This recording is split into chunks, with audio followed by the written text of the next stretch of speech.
Bom dia, pessoal! Matéria da Folha. Faria Lima considera risco PCC em decisões de negócio e investimento. Resumo da matéria. A infiltração do crime organizado na economia formal, especialmente do PCC, Primeiro Comando da Capital, e do Comando Vermelho, CV, tornou-se uma preocupação central para investidores, empresários e gestores de fundos no coração financeiro do Brasil, a Avenida Faria Lima, em São Paulo. O tema, antes restrito à crônica policial, agora domina discussões em almoços e reuniões de negócios, onde se avalia como as facções criminosas estão explorando brechas na economia legal, ameaçando a segurança dos investimentos e a competitividade das empresas. Investigações recentes revelam que o PCC e o Comando Vermelho expandiram suas operações para setores diversificados, como combustíveis, transporte público, mercado imobiliário, saúde e até o setor financeiro. Um exemplo emblemático foi a Operação Fim da Linha, que descobriu a infiltração do PCC em licitações de transporte público em São Paulo, com empresas de ônibus transportando 700 mil passageiros diários. A facção usou advogados especializados em concessões e estruturas societárias complexas para operar na legalidade, dificultando a identificação de seus verdadeiros controladores. No mercado imobiliário, o crime organizado tem utilizado fundos de investimento em participações, FIPs, para lavar dinheiro, conforme detalhou o empresário Antônio Vinícius Lopes Grisbach antes de ser assassinado. Advogados relatam a dificuldade de rastrear a origem do capital em transações, com o risco de empresas legítimas negociarem inadvertidamente com o PCC. O setor de combustíveis é outro alvo crítico, com adulteração, sonegação e importação ilegal de nafta, além da lavagem de recursos por meio de redes de postos como a Boxster, que movimentou 32 bilhões de reais em 4 anos. A pandemia acelerou a sofisticação do crime, que migrou de práticas predatórias, como roubos, para a criação de empresas formais. Promotores do GAECO destacam casos em que fintechs e frotas de transporte são usadas para lavagem, com o dinheiro do tráfico sendo integrado ao sistema financeiro.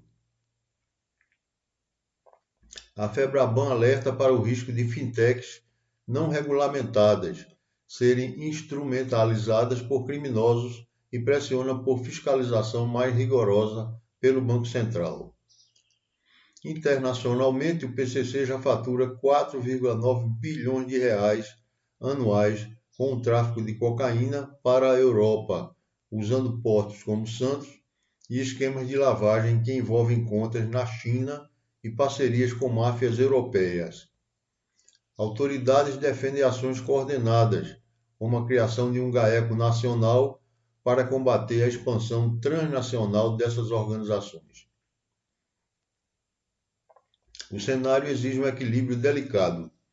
Enquanto o poder público busca evidências sólidas para evitar alarmismos, o mercado financeiro precisa incorporar o risco PCC em suas análises. Como resumiu um promotor, o crime não tem mais fronteiras e a economia formal está no meio do caminho. Matéria de O Globo. Falta de dinheiro já impõe sinais de apagão na máquina pública. Resumo da matéria. A crise fiscal no Brasil está atingindo um ponto crítico, com a falta de recursos ameaçando paralisar serviços essenciais e até mesmo a operação básica do governo.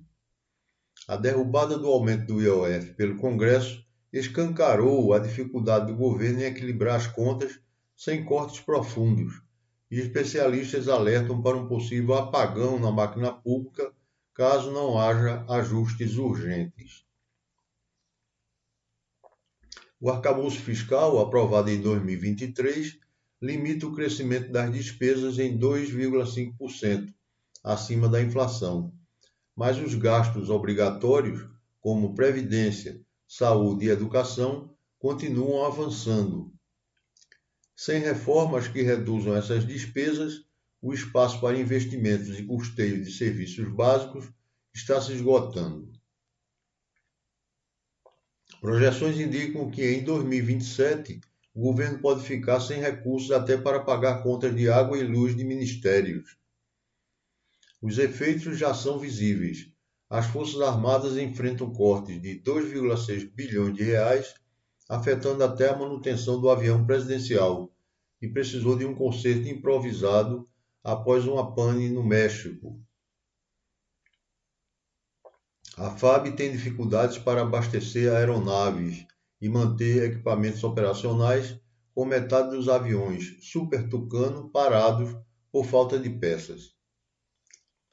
Enquanto isso, o Congresso resiste a medidas impopulares, como a redução de benefícios fiscais e emendas parlamentares. A equipe econômica tenta evitar um colapso, mas a demora nas reformas aumenta o risco de um cenário ainda mais grave em 2026, ano eleitoral, quando o orçamento estará ainda mais apertado. Se nada for feito, o Brasil pode enfrentar uma paralisia estatal sem precedentes, com serviços públicos essenciais, como fiscalização ambiental, emissão de passaportes e até o farmácia popular, ficando sem verba, como alertou um economista. Não é uma coisa que você tira da cartola. O ajuste precisa começar agora para evitar o apagão. Matéria do Estadão. Gestora de recursos humanos ensina a ser bajulador no trabalho. Resumo da matéria. Luciana Azevedo, uma gestora de recursos humanos de 33 anos, conhecida nas redes sociais como Luciana RH Sincero, está causando polêmica ao defender a bajulação como estratégia de sobrevivência no mundo corporativo. Com um curso online que ensina técnicas para puxar o saco de forma inteligente, ela desafia a noção tradicional de autenticidade no trabalho, argumentando que agradar os superiores é mais eficaz do que tentar revolucionar o ambiente corporativo com ideias inovadoras. Para que ser a sua melhor versão no trabalho? Isso é cansativo e não traz resultados, questiona Luciana, que já acumula seguidores no LinkedIn por suas opiniões ácidas sobre a hipocrisia corporativa.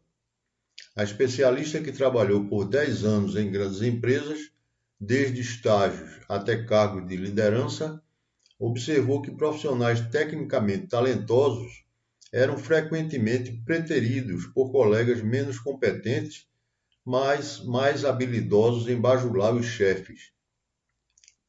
Foi essa realidade que a motivou a criar o curso, que já atrai alunos de diversas idades, incluindo servidores públicos que buscam paz em ambientes insalubres. Entre as técnicas ensinadas está a arte de se fingir de tonto, compartilhar créditos com o chefe, pedir conselhos triviais e evitar protagonismos excessivos. Você pode teimar e querer tudo sozinho, mas isso vai levar aonde? Provoca. A abordagem de Luciana, porém, não é consenso.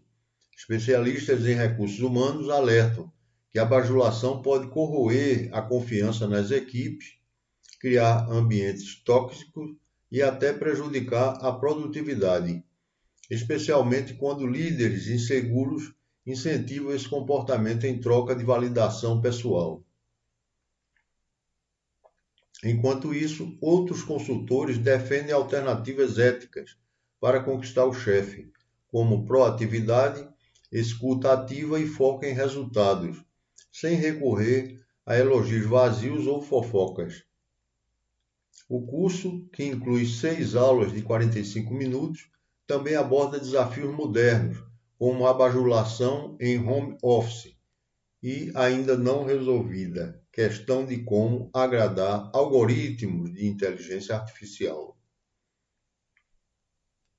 Mas a lição central permanece. No mundo corporativo, a sobrevivência muitas vezes depende menos da competência e mais da capacidade de navegar relações de poder, mesmo que isso signifique, como diria Dante Alighieri, mergulhar simbolicamente nas fezes da adulação. Amanhã estaremos aqui com novas notícias para vocês. Curtam, compartilhem e se inscrevam no canal. Até amanhã!